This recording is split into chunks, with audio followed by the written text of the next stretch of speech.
क्या आपने कभी ऐसी जगह देखी है जहां हवा भी फुसफुसाती लगती हो, जहां रात होते ही पहाड़ों में किसी अनजानी चीख की गूंज सुनाई देती हो?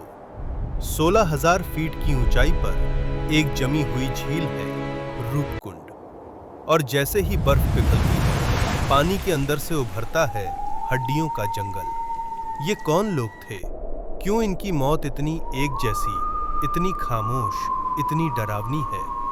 Welcome to the lake of the dead.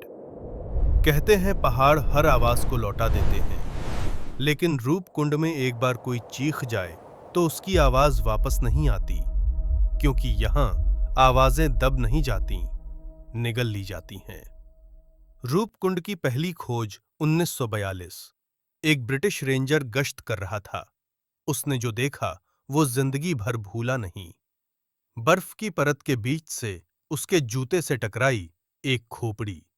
उसने एक हटाई तो दूसरी मिली, दूसरी हटाई तो तीसरी। जैसे कोई झील नहीं, बल्कि किसी प्राचीन कब्र का मुंह धीरे धीरे खुल रहा हो। स्थानीय लोग क्यों डरते हैं? स्थानीय लोगों की आवाजें आज भी कांप जाती हैं। वे कहते हैं, रात को रिगार्डिंग पहाड़ों में कोई परछाई दिखे तो कभी उसका पीछा मत करना। उनके मुताबिक एक राजा, उसकी रानी और पूरी टुकड़ी यहीं मारी गई थी। देवताओं का श्राप था और आसमान से ऐसे बर्फ के गोले गिरे जैसे स्वर्ग से मौत बरस रही हो। कहानी पुरानी है, लेकिन झील में पड़े कंकाल उसे आज भी सच जैसा बना देते हैं। 2004 में वैज्ञानिक आए, लेकिन उनके टेस्ट ने रहस्य कम नहीं किया और बढ़ा दिया। 5 बातें जो सबसे डरावनी निकलीं। 1. ये सब एक ही जगह पर क्यों गिरे? ऐसा लगता है जैसे इन्हें अचानक एक साथ ऊपर से कुचला गया हो। 2. मृत्यु की चोटें एक जैसी और बेहद भयावह। खोपड़ियों पर गहरी गोल चोटें, जैसे किसी ने आसमान से लोहे के गोले फेंके हों। 3.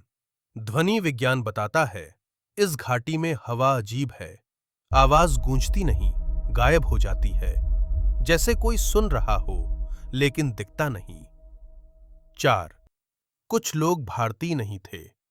मेडिटरेनियन डीएनए का मिलना सबसे ज्यादा रहस्य पैदा करता है। समुद्रों के पार के लोग इस बर्फ की कब्र तक क्यों आए? 5. मौत के बाद उनके शरीर झील ने संभाल कर रखे, सदियों तक बिना सड़े गले, जैसे झील किसी का भी निशान खुद में कैद कर लेती है। रूपकुंड के आसपास ट्रेकर्स ने एक और बात नोट की। यहां रातों को हवा चलती नहीं, रेंगती है। कई लोगों ने बताया कि उन्हें चलते समय ऐसा लगा जैसे कोई उनके साथ साथ चल रहा है। कुछ को लगा किसी ने पीछे से पुकारा, लेकिन मुड़ने पर सिर्फ ठंडी हवा और पहाड़ की खाली आंखें। वैज्ञानिक कहते हैं ये मौतें एक रेयर वेदर फिनोमिनॉन से हुईं, जहां आसमान से गिरे विशाल ओले सीधे सिर पर लगे।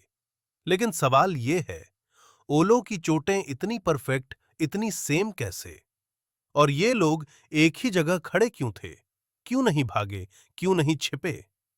एक थ्योरी कहती है, शायद इन पर उस समय हमला हुआ जब ये जंगल के स्पिरिट्स को क्रोधित कर बैठे थे, या शायद किसी अनसीन आवाज ने इनको वहीं रोक लिया था। आज भी जब ट्रेकर्स रूपकुंड पहुंचते हैं तो कहते हैं, रात को झील की सतह से हल्की हल्की टप टप टप जैसी आवाज आती है। कोई कहता है ये बर्फ पिघलने की आवाज है, लेकिन कुछ कहते हैं ये उन्हीं खोपड़ियों की गूंज है जो सदियों पहले आसमान से गिरी थीं। अगर आपको ऐसी डार्क कहानियां पसंद है, जहां पहाड़, हवा और पानी सब किसी रहस्य को छुपाए बैठे हों, तो हमारे चैनल को सब्सक्राइब करें, क्योंकि हम फिर लौटेंगे एक और जगह से, जहां सच इतना शांत है कि डर खुद महसूस होने लगता है।